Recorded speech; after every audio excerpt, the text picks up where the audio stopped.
So you're new to riding, and the whole idea of motorcycle maintenance, it feels a little intimidating, right? You think about engines, special tools, getting covered in oil, and it all just seems like a job for a professional. Well, it doesn't have to be. In this explainer, we're going to break down the simple, essential checks that any rider can and absolutely should be doing to stay safe and save some cash. Let's get into it. And that quote, it just nails it, doesn't it? That initial fear is totally normal. Even the author of our source material felt it. But the reward for pushing past that feeling? Wow. It's this incredible sense of empowerment, this deeper connection with your bike. Think of this as your first step on that journey. All right, so here's our roadmap for today. We're going to start by busting the myth that you need to be some kind of expert mechanic. Then we'll walk through a 5-minute safety habit you can build right now. We'll focus on the 3 most critical checks, figure out the line between DIY and pro jobs, help you build your very first toolkit, and finally, completely change the way you think about maintenance. Okay, first up, the maintenance myth. This is the big idea that working on your bike is some kind of mysterious dark art. But the reality? The most critical tasks, the ones that keep you safe and your bike running smoothly, are actually really simple, repeatable checks. You don't need a huge workshop or a lifetime of experience to do them. And this right here is the key. It's not about having some pre-existing skill, it's all about your attitude. Just being willing to spend maybe 15 minutes a week getting to know your bike is going to save you hundreds, maybe even thousands of dollars in the long run. And trust me, it builds an incredible bond between you and your machine. So how do we make this practical? Well, we use a system. It's called TCOL-CS, and it's a super simple, systematic pre-ride check. Once you get the hang of it, it takes maybe 5-10 minutes tops, and it's a habit that can genuinely be the difference between a great ride and a breakdown or, worse.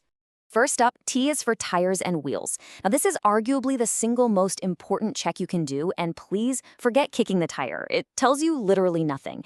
You need a proper pressure gauge. Check your owner's manual for the exact numbers, but most bikes are going to be somewhere between 32 and 42 psi.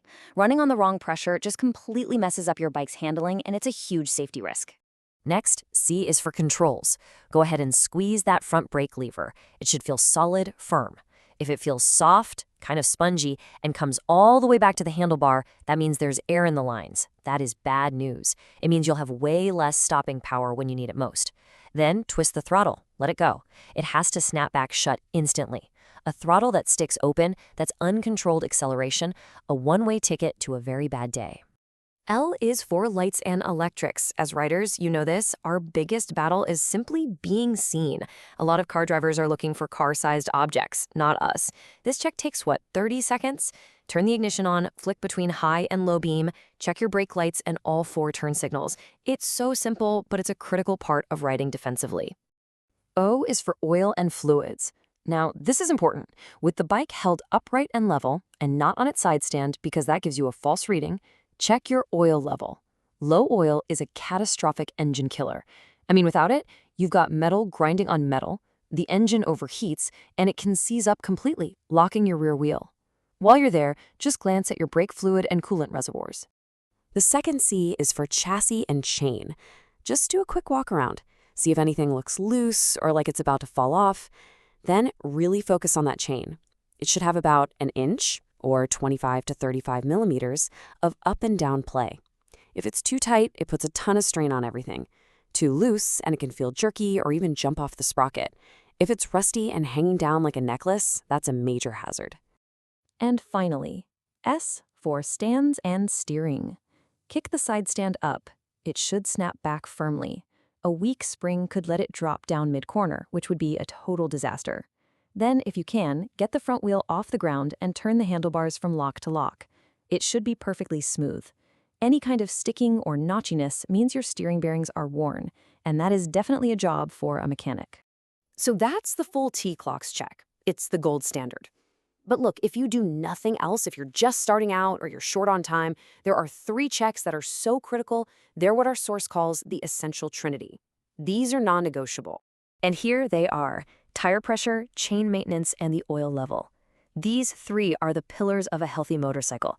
Seriously, if you just master these 3 things, you will prevent something like 90% of all the avoidable problems you might have on the road. They are the absolute foundation. Let's just hammer this home one more time on tire pressure. This is a life or death check. I'm not exaggerating. An underinflated tire can overheat and fail, catastrophically. It also makes the bike handle like it's drunk, just wallowing through corners and feeling super vague. It takes 5 minutes, once a week, with a gauge. There is absolutely no excuse for not doing this.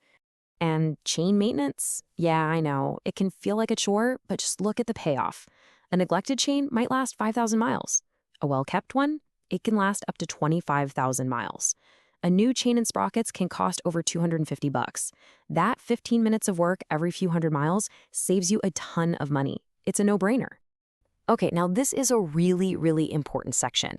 The key to being a good home mechanic is knowing what you can do, but more importantly, knowing when to stop and call a professional. Your ego has no place here. Safety is absolutely everything. This slide lays it out perfectly.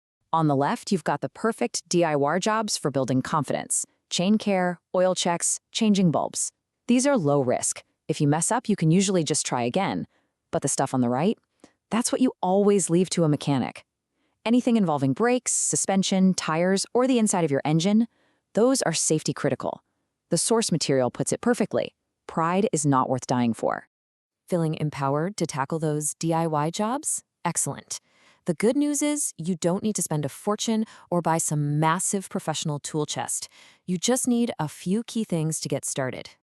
And here's your shopping list. What's great is how affordable this is. For about $100 to $200, you can get everything you need to do all the DIY tasks we've talked about.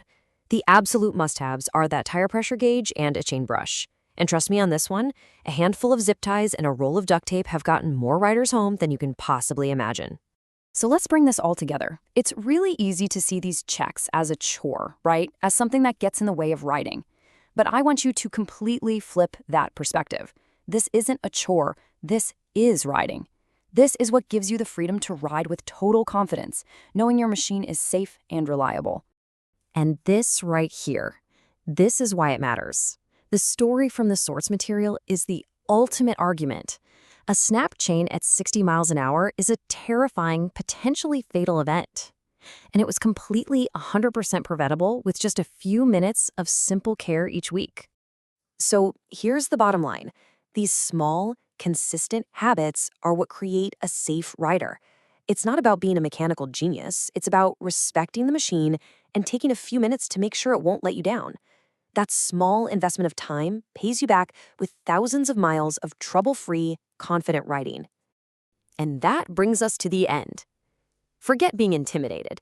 You now have the knowledge and the game plan to take control of your bike's health. The only thing left is to get out there and actually do it. So I'll leave you with this question. What's the first check you'll make on your bike as soon as this is over?